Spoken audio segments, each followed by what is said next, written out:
Bom dia, pessoal. Como eu não sei se o professor me introduziu, estou terminando doutorado aqui com ele como me orientando, né? E eu vou falar um pouco hoje sobre o que foi basicamente meu doutorado, né? Onde que a gente aplicou algumas das técnicas que o professor Aldo mencionou. Então, o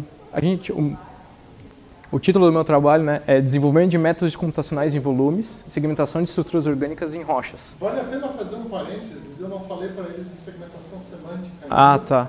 O senhor tinha falado. Na aula que vem, tá. Isso aqui é para dar um gostinho. Tá, entendi. Então, algumas coisas vão ficar com certas incógnitas, o professor tinha me falado diferente, senão eu tinha feito diferente um pouquinho, mas tudo bem. Eu vou falar um pouco, né, introduzir qual que era a problemática que eu estava tentando resolver, um cenário de aplicação óbvio deles, um pouco da minha metodologia, estudo de validação, isso eu vou dar só uma pincelada, só para mostrar mais ou menos como que a gente fez, como que a gente procedeu em termos de, como que a gente chegou a essa conclusão, como que a gente testou as hipóteses, como que a gente validou essas hipóteses em si, e falar sobre os resultados no desenvolvimento que a gente fez, né, algumas tentativas que não deram certo, né. Então, basicamente, o meu trabalho é aplicado na área de paleontologia, com um pezinho ali na parte de extração de petróleo, mais voltada para essa análise. Basicamente, eles estavam tendo um problema, vou mostrar já no cenário de aplicação que fica mais fácil. Basicamente, o que eles faziam antigamente, eles têm interesse em classificar dentro da rocha o tipo de fóssil, a quantidade de fóssil que tem dentro dessa rocha, e como que eles faziam isso? Eles basicamente faziam um processo totalmente manual. Literalmente, ir lá, pegar a rocha, diluir, pegar as pecinhas e montar que nem Lego. E isso é um trabalho custoso, manual, exige uma pessoa totalmente treinada para isso, né? Um paleontologista lá para ficar analisando como que o fóssil está. E existem vários problemas nesse aspecto, e foi assim que o pessoal abordou comigo, perguntando, tem uma forma de resolver isso, de forma que a gente não perca, por exemplo, dentro da rocha, o microfóssil ele pode estar depositado de uma forma que é de interesse deles saber como foi depositado, ou dentro da rocha ele foi comprimido de tal forma que ele está esmagado e na hora que eles diluírem vai se perder muito. Então, basicamente eles falaram assim, tem vários problemas nesse processo, além de ser manualmente custoso. Então, o que a gente está propondo, né, é simplesmente pegar e analisar essa rocha, né, tomografar ela, levar para analisar e ter um resultado, vai chegar assim no final e vai dizer assim, está aqui as localizações. No começo, a intenção era ir até a classificação, mas só a parte de segmentação já foi perrengue o suficiente.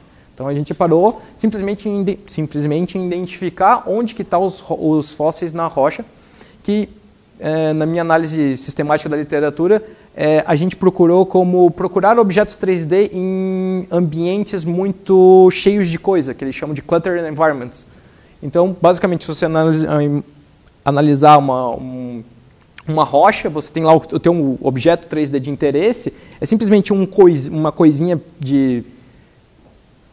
menor que um pó de café, dentro de uma rocha, eu vou mostrar um exemplo ali, vai ficar mais fácil. Cadê? Aqui, ó. Basicamente isso aqui tem... a parte digitalizada vai ter uns 500 micrômetros. Basicamente isso aqui que a gente digitalizou, ou seja, de uma amostra de rocha extraída lá acho que é do Sergipe, essa aqui. Eles pegaram essa amostra, extraíram um negocinho de nada e, né, sofreu todo o processo de digitalização, e é isso aqui que a gente lida, né, com a imagem da rocha digitalizada, o modelo virtual. Só para não perder um pouco da sequência. Então, é isso aqui que a gente está tentando propor como uma solução possível. Só voltar um pouco. Então, essa era a problemática, né, estudo de fósseis. Outra problemática você tem duas áreas aqui. A geologia está interessada na formação da rocha. Então, quando você faz esse processo aqui de diluir, adeus rocha, né? Já era. Eles perdem informações petrofísicas de condutividade elétrica, várias informações que são importantes para eles.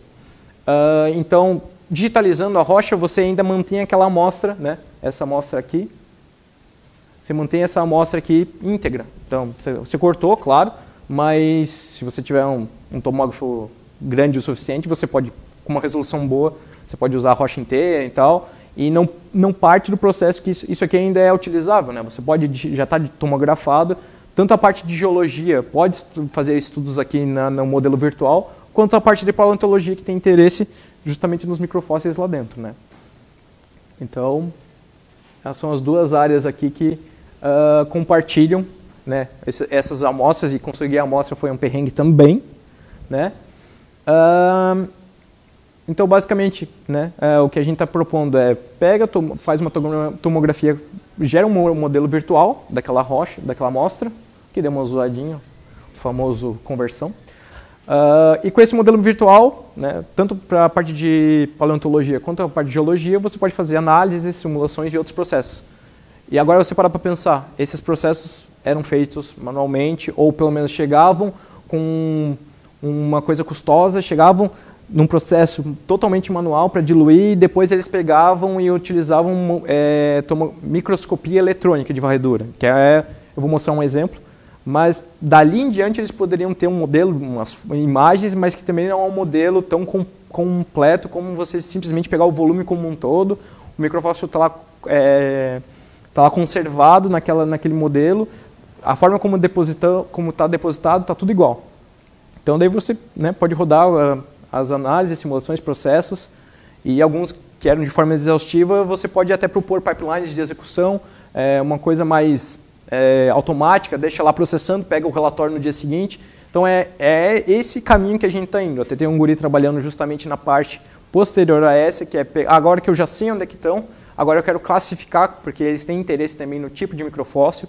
Na classificação deles vai gerar várias informações importantes, tanto para a parte dos paleontólogos, né, que tem essa parte classificatória, para, por exemplo, constituição de como que era o ambiente naquela época, ou para a parte de petróleo, que também eles têm interesse, eles podem até ter uma certa estimativa de quanto de petróleo eles podem encontrar, ou se tem petróleo, com dado nessas análises dos tipos de microfósseis depositados. A metodologia, um pouquinho, bem uma pincelada rápida, né? A gente gera as hipóteses, gera uma pergunta de pesquisa de hipótese, né? Uma hipótese de pesquisa. A gente fez toda essa análise do estado da arte seguindo um protocolo proposto, revisão sistemática da literatura proposto para Kitcham. E a gente acabou gerando, especificamente para a área de microfóssil, você não vai encontrar tanta coisa. Então a gente, e ainda mais aderindo à parte de análise computacional. Então o que a gente fez acabou tendo que ser um paralelo entre análise de objetos 3D e eu acabei fazendo 3 revisões da literatura. Uma voltada simplesmente para análise de fósseis de qualquer tamanho, outra voltada justamente para essa parte de identificação, o que eles usam em tomografias para analisar em termos de imagem, e a terceira é justamente essa que eu tinha comentado, que é a identificação de objetos 3D em ambientes, muito comum encontrar, por exemplo, uma Kinetic e você quer identificar lá o objeto. Então você tem bastante coisas assim, e você tem também um nicho, uma área específica dentro dessa área, desse tópico, digamos assim, é justamente identificar objetos 3D dentro de ambientes muito cheios de coisas, assim, né, que eles chamam de cluster environment. Então eu fiz essas 3 revisões para ter uma noção de o que a gente pode aplicar, porque você não encontra basicamente muito pouco artigo falando justamente o que é aplicado para microfóssil, para identificação. Então agora está começando a ter mais. Então a gente elabora uma possível solução, testa esse teste, realiza testes e experimentos para analisar essa possível solução e faz um estudo de validação para dizer, beleza, isso daí é uma solução boa, ou volta para o início. Isso aqui é basicamente um ciclo que ele fica. Teste hipótese, testa a validação, volta, se deu certo, continua. Ainda bem que deu certo, então vamos para frente. Claro que a gente encontrou algumas hipóteses que deram errado. Isso é normal, né? Mas, para o estudo de validação, o que a gente faz é basicamente ter um painel de especialistas que eles anotaram, e esse é um trabalho custoso, né, de anotar basicamente em cada slice, cada fatia da minha tomografia, anotar os fósseis. Cada microfóssil que eles encontravam em cada fatia, então imagine agora, é uma imagem 1000 por 1000 por 1000 fatias, um volume, em cada fatia eles tinham que passar. Eles levaram mais ou menos 3 meses para anotar todos, porque eles tinham outro problema, que é, além de analisar a fatia, eles tinham que ir para cima e para baixo, para analisar realmente. Ah, isso aqui é o microfósforo, beleza, subi? Não. Era um certo padrão. Daí eles tiveram que fazer isso, e no caso a gente teve 3 especialistas fazendo essa análise, e a gente daí depois utiliza isso para a parte de segmentação semântica, que a gente vou mostrar alguns exemplos mais para frente. Então, basicamente, a gente vai testar o que os especialistas fizeram com base no que a rede aprendeu e está dizendo que ali é um microfóssil, por exemplo, né? Aqui tem um exemplo de como... Eu devia ter clareado mais um pouco, mas ficou meio escuro. Aqui dá para ver, mas é por causa que essa é uma característica de uma tomografia, de uma fatia. Aqui tem uma rocha, e aqui onde o especialista pegou e identificou cada microfóssil, e isso é só uma fatia. Então imagine isso em todas as fatias do meu volume. Aqui tem uma primeira tentativa, né, que foi aplicar contornos ativos no volume inteiro, que é um algoritmo clássico de segmentação de imagem. Então a gente primeiro testou todas as partes no grande foco nesses algoritmos clássicos da visão computacional. O resultado foi esse. Quando a gente passa por um intersection over union, que é basicamente uma métrica para dizer o quão bom ficou em relação a essa marcação aqui, o resultado ficou, mesmo, claro, tem algumas coisas que você pode fazer, por exemplo, só pegar o contorno para testar com o contorno desse aqui. Mesmo assim, deu algo em torno de 20% ou 30%, ou seja, jogar uma moeda mais fácil. Então, depois desse teste, tiveram os outros testes, eu coloquei aqui um exemplo, mas em paralelo a isso, a gente teve essa movimentação assim, né, de métodos de deep learning, começou a explodir, então a gente pensou, vamos testar, né? Então basicamente aqui a gente tem uma amostra do que foi todo o ciclo, né? Basicamente nosso ciclo de execução. A gente tem a amostra de rocha, digitaliza com um tomógrafo. Esse tomógrafo, esse é um dos problemas, a disponibilidade desses tomógrafos não é uma coisa tão fácil, né? Ainda bem a gente tem parceria com o meu orientador, de um laboratório que tem esse microtomógrafo, e você ainda pode... Tem outro problema além disso, que você pode descer uma escala a mais de microtomografia para nanotomografia, então trabalhar com nanofósseis. Daí é mais complicado ainda, porque aumenta o número de espécimes e aumenta o problema assim, exponencialmente, praticamente. Então, basicamente, a gente tem a amostra, depois de digitalizar, a gente tem a amostra digitalizada, o especialista faz a anotação para a gente armazena tanto as anotações do especialista, que é o que a gente vai mostrar para a rede, para ela aprender, e as amostras digitalizadas. A gente treina uma UNet, que eu vou comentar brevemente, faz a predição e, né, tem aqui o ground truth, e o que a gente obteve, que a rede disse, isso aqui é mostrando uma análise de teste, uma imagem de teste, ele conseguiu basicamente assim, replicar com alguns errinhos, assim, eu acho que ficou em torno de 3 ou 2% de erro, o que para esse caso foi muito bom. Uma coisa que acho, não sei se o professor comentou, é que nem sempre o erro está abaixo significa que você tem um resultado bom.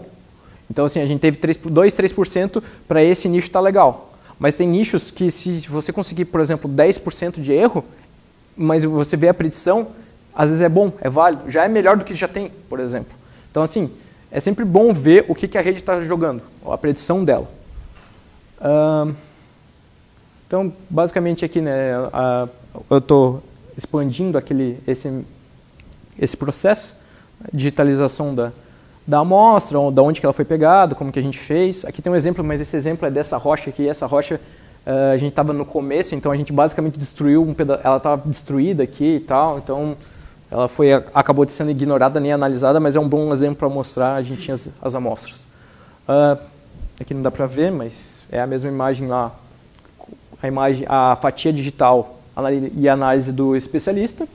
Aqui tem os benditos microfósseis que a gente está analisando. A gente, no começo, a gente chegou a fazer uma digitalização deles também, isolado. Então, eles foram lá, pegaram cada um desses microfósseis, isolaram fisicamente, digitalizaram aqui, utilizando um microscópio de varredura eletrônica.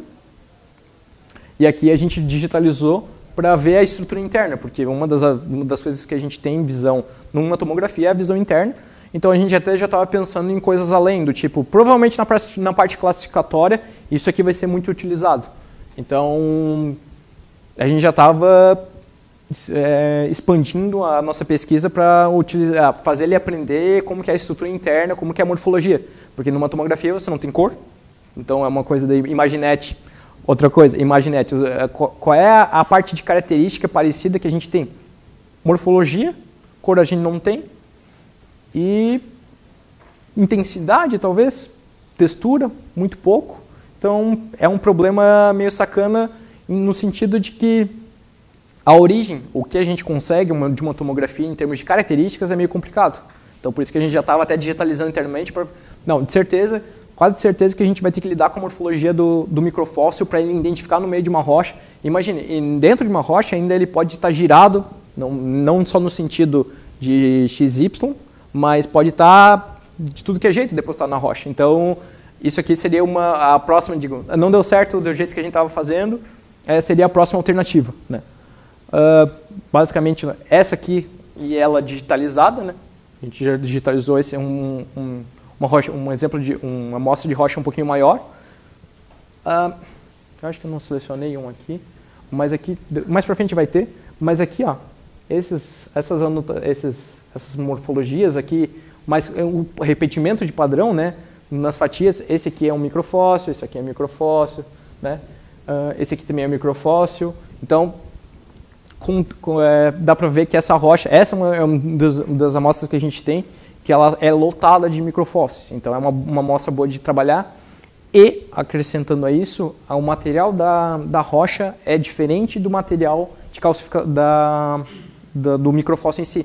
Então, em termos de tomografia, isso é muito bom, porque daí você tem uma diferença de intensidade e já dá aquele help. Mas a gente tem casos mais difíceis, em que tanto o material da formador da rocha, como o microfóssil em si, o microfóssil já foi diluído, ficou só o formato dele na rocha. Então, tanto o material quanto a matéria de formação do microfóssil é a mesma. Então, imagine, se você usar aquele processo manual de diluição, se foi a informação que a gente tinha lá do microfóssil em si, né? Aqui tem a IONET que a gente utilizou, né? Basicamente, a IONET foi originalmente introduzida para a parte médica, para a identificação de órgãos, e a gente fez uma adaptação, né? No FastAI você tem eles chamam de, eu não sei se eles já não inverteram, antigamente, quando eu estava utilizando, eles chamaram de Dynamic IONET, que basicamente ela se ajusta dinamicamente, como que a parte de entrada e saída, o número de classes. Outra coisa, acho que agora já estão chamando de IONET normal.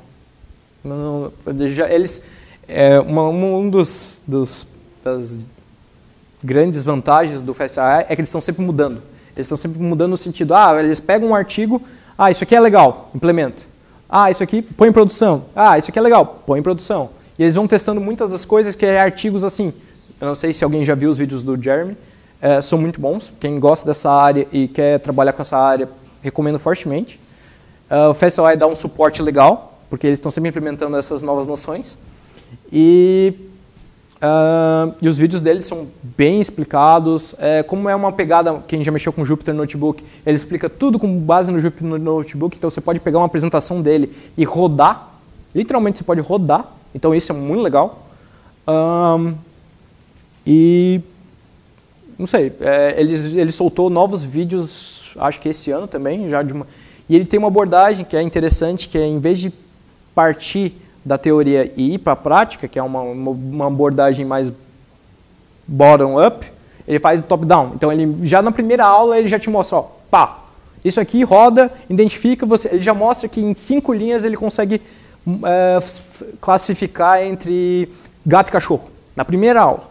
Então, e depois ele vem com toda a explicação, e tem aulas mais avançadas que ele faz, ele mostra o código em si, o que está rodando por trás, o que o FastAI faz, que é um framework por cima do PyTorch, que é um wrapper quase, mas ele tem algumas ideias, então é um framework, vai. Seria equivalente ao Thanos em cima do TensorFlow. Então, serve como framework. Então, tem várias métricas, tem muita coisa implementada e, como eu disse, eles estão sempre evoluindo, sempre testando novas coisas. Saiu um artigo, eles testam, põem em produção. Tem um fórum legal para o pessoal discutindo coisas. Como é que eu faço isso? Ou, o meu problema é esse, será que se eu adaptar aqui? E ele mostra, o Jeremy nas aulas mostra, você pode pegar essa parte e trazer para o teu notebook e alterar as coisas que você precisa, pegar essa arquitetura e alterar como você quer também. Então, é uma aula que, assim, para quem... Basicamente, eu aprendi isso aqui no começo do ano passado e já me serviu para resolver um problema que eu estava tendo gigantesco, que em 3 anos eu não tinha resolvido. Então, é uma coisa que se alguém gosta dessa área e quer meter a cabeça a fundo, o FastAI é uma ferramenta, e as aulas dele são bem didáticas, assim, é em inglês, mas elas são bem didáticas, dá para assistir, eu assisti umas 3 vezes as aulas dele, assim, foi bem legal. Eu não vou entrar nos méritos aqui, eu acho que o professor já explicou essa parte de arquitetura. A gente não apresentei a arquitetura da UNet ainda, mas não precisa apresentar você, só diga que é uma arquitetura para... É uma arquitetura, como eu disse, que foi apresentada para identificação de órgãos, na parte médica, né? Foi por Thomas Brox, eu acho que foi o... Universidade de Freiburg. Mas o chefe do laboratório lá era o Thomas Brock, se eu não me engano, posso estar enganado. E ele apresentou isso para a parte de identificação de órgãos, né? E o pessoal saiu adaptando porque era uma arquitetura de segmentação semântica que funciona muito bem para essa parte de identificação de objetos 3D. Tem várias outras... Bom, a arquitetura agora é o que está saindo a rodo. Você bate num Git, vai sair arquitetura para tudo que é lado. Então, você tem várias arquiteturas, tanto aplicada para segmentação semântica, para segmentação, para identificação de asfalto, tudo que é tipo de segmentação. Hoje, o pessoal... A primeira coisa que eles estão testando, hoje em dia, tem uma arquitetura lá, é fácil de implementar, é fácil de usar, pega e aplica no problema. Fechou, solucionou, deu boa. Né? Então, como é uma coisa muito quente agora, o pessoal está testando para tudo. É a primeira alternativa. E para quem tem que escrever artigo como a gente, se você tenta uma abordagem mais clássica e não... você testou, hoje em dia os revisores estão muito batendo nisso. Você testou como contra uma deep learning, uma arquitetura na parte de reconhecimento de padrões, por exemplo? Isso os revisores batem toda vez. Então, se você não tem, é um dos percalços, né? Outra coisa que a gente testou algumas abordagens, como o professor fez ali, uma classificação binária entre cachorro e gato é uma coisa. A gente testou primeiro simplesmente o sim ou não, né? Basicamente dizer para a rede, isso aqui, né? A gente tentou abastecer primeiro a rede com isso. Foi demais. Desculpa. Basicamente a gente testou inicialmente com isso aqui. Tem fóssil, não, basicamente uma máscara binária. Né? Tem fóssil ou não tem fóssil. E ela já se comportou melhor com a abordagem que a gente tinha, que era essa aqui, mas mesmo assim ela não estava entendendo muito bem. Então só tinha basicamente uma classe, era ou fóssil ou não fóssil. Acho que deram uma ideia, né, de especificar um pouco mais. Background, mostrar para a rede naquelas imagens lá de fósseis, né, marcadas. Eu marquei o fóssil como vermelho, marquei ainda o que é a rocha em si, e uma das características que tem na rocha é o espaço o espaço interno da rocha, né, que eles chamam de poros. Os poros dentro da rocha, a gente marcou também. Então, a gente basicamente ampliou de binário e não binário, uma classificação binária, para uma classificação entre 4 classes.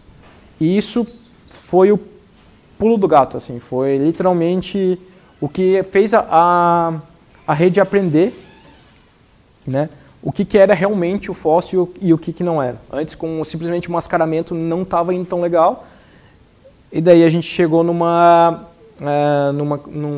porcentagem mais ou menos de uns 80%, 90%. Ainda não estava legal, estava saindo isso aqui. Quando a gente só mudou para 3 classes. Já era uma coisa melhor, mas mesmo assim ele estava ainda errando demais. Né? Isso aqui é quase artefato da digitalização. Então ele não deveria estar aprendendo assim. E o que a gente fez foi começar em cima dessa estrutura de UNet, com um codificador e decodificador com a ResNet 34, que é um dos exemplos que o professor acabou de dar, a gente começou a fazer aquele fine tuning. 2 fine tunings que o Jeremy apresenta nos vídeos dele é essa ideia de treinar a rede utilizando diferentes tamanhos de resolução, começar com um tamanho muito menor, para dizer assim, ó, aprende rápido essas pequenas características, e ele vai aprendendo, e ele vai fazendo esse constante resizing, né, até chegar ao tamanho original da amostra, para ajudar primeiro a ter valores. Por exemplo, no meu nicho, os valores da ImageNet, eles não tinham tanto a ver, porque ImageNet é imagem de gato, imagem de barco, não tem. As nossas rochas, as nossas amostras, o que a gente estava lidando era muito diferente do que ela já tinha visto. Então a ImageNet acabou treinando praticamente do zero a rede. Então a gente usa aquele unfreeze na estrutura, que ele vai liberar todas as camadas para aprender. E a gente utilizou essa estratégia. Aprende rapidinho o que você conseguir. Agora aumenta, porque imagina, para treinar com uma resolução 1024 por 1024, por 1000 fatias, a gente estourava GPU de 11 GB lá e não dava. Não tinha jeito. E um batch size 1, né? Claro. Então a gente constantemente estourava a GPU.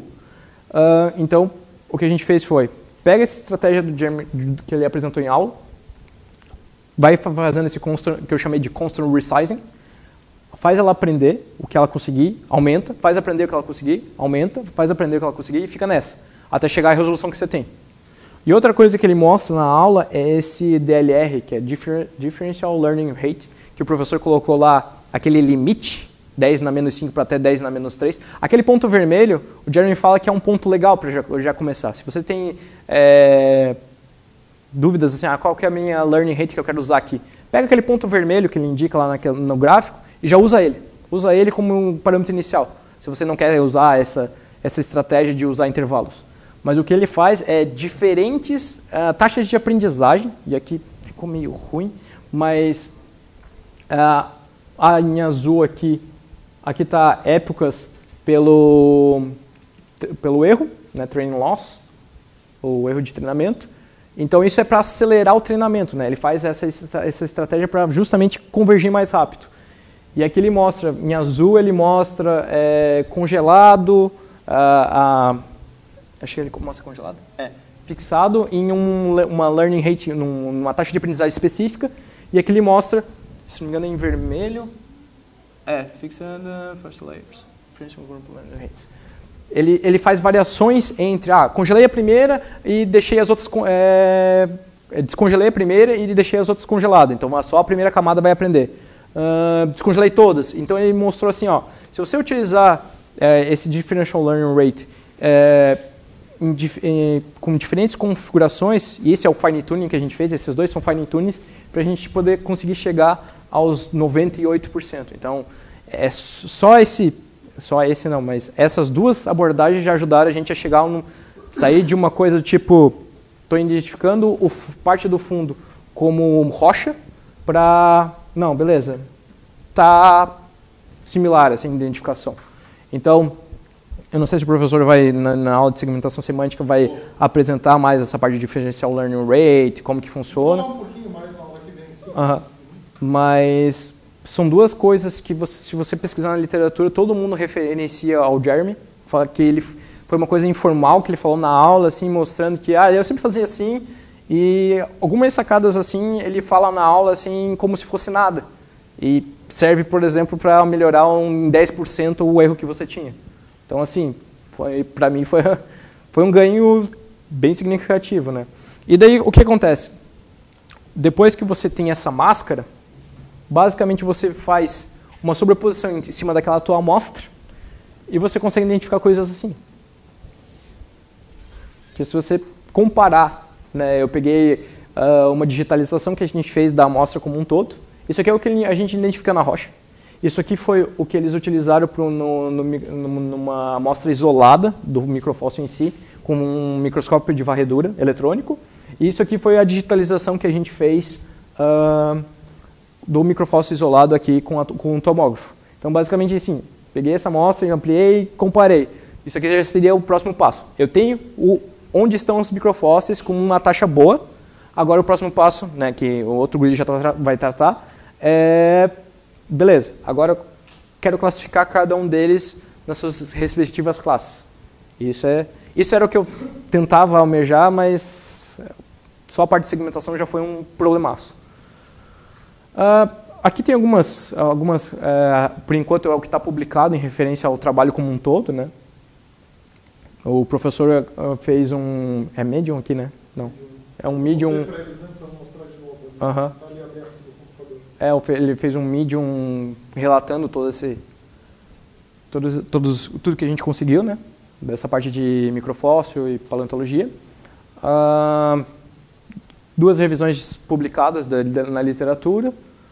E tem um artigo voltou e o outro artigo foi aceito. Então, amém.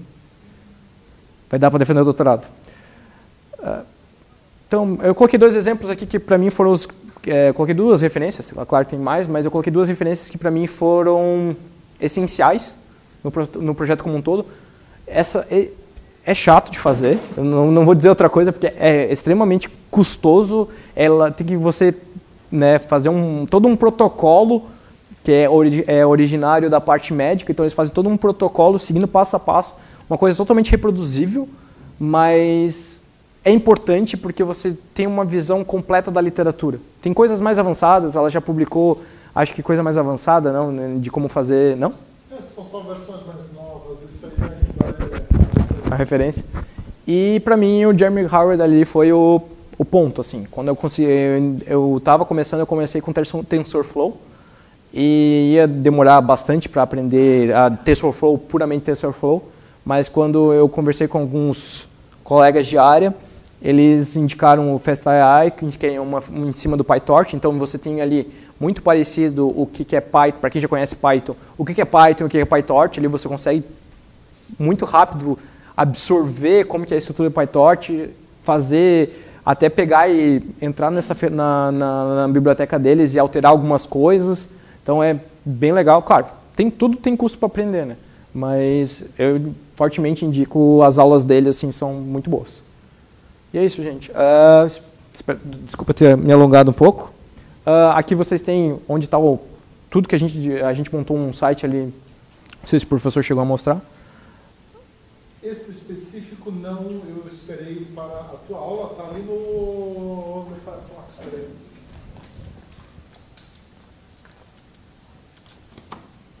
Deixa eu dar uma olhadinha aqui. Aqui, vamos só ver aqui, ó.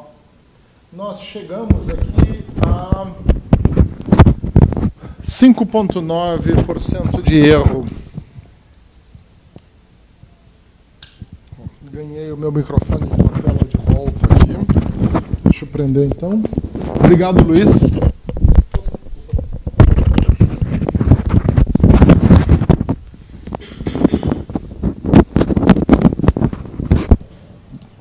Defeitos da tecnologia analógica. Então, vocês estão vendo aqui, ó, a gente treinou, a princípio, usando essa questão da taxa de aprendizado variável aqui, né? E nós treinamos esse negócio aqui, estamos com 5,9% de erro. Então, se você tivesse treinado isso aqui por 1 hora, provavelmente você teria aí um resultado muito bom. Aqui, se a gente pegar 1, 2, 3, 4, 5, nós treinamos 9 minutos. 9 minutos, a rede aprendeu a diferenciar 37 raças de cachorros e gatos. Não? Isso vocês podem fazer em casa, deixar rodando e brincar à vontade. Tá? Então, nessa página de tutoriais, como eu falei para vocês, tem aqui, tá, Artificial Intelligence and Paleontology.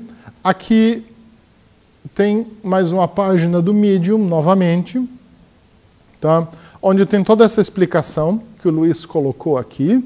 Tá? Tem um link lá para o Jupyter Notebook no final, e você vai ver aqui toda uma explicação de toda a estratégia de trabalhar com resolução crescente nas imagens, de como é que a gente organizou. Aqui tem a ideia, basicamente, da taxa de aprendizado variável, como é que é o modelo da Leslie Smith, tá? De você trabalhar com a taxa de aprendizado num sentido, o momento no outro. Então, quando eu estou no ponto máximo da minha taxa de aprendizado, eu estou no mínimo do meu momento. As duas coisas divergem. E isso aqui eu trabalho dentro daquela faixa que eu defini. Tá? E o sistema vai iterando a taxa de aprendizado e o momento. Tá? E se vocês quiserem fazer um aprendizado longo e travar no meio e começar de novo, sem começar aqui da frente outra vez, a sugestão é vocês usarem o que a gente está explicando aqui. Tá? É uma coisa que não está muito bem documentada lá na documentação do FastAI, por isso eu criei esse post aqui. Por incrível que pareça, é o post que mais gente tem olhado. Tá? E explica como é que você trabalha direitinho. Tem a documentação toda aqui também, da taxa de aprendizado variável, etc. Vale a pena vocês darem uma olhada, tem um notebook de exemplo também. Tá? Então, todo esse material aqui que está sob tutoriais, tem notebooks de exemplo para vocês verem o código. Tá? Então, gente, é isso. Já é quase meio-dia, 11h45. Eu agradeço o Luiz. Tá? O que foi a ideia de hoje? Primeiro, recapitular a rede neural tradicional, apresentar a rede neural convolucional, de um ponto de vista de quem usa, explicando um pouquinho como funciona lá dentro, falar de classificação de imagem com rede neural convolucional, que é uma coisa que não resolve o problema de todos vocês. Alguns de vocês, por exemplo, têm problema de detecção de objeto e não de classificação de imagem. O ovo dá para resolver com classificação de imagem, o caminhão e o ônibus não. Tá? E mostrar uma aplicação, que é esse trabalho do Luiz aqui, onde eu vou entrar um pouquinho na teoria e na técnica na aula que vem.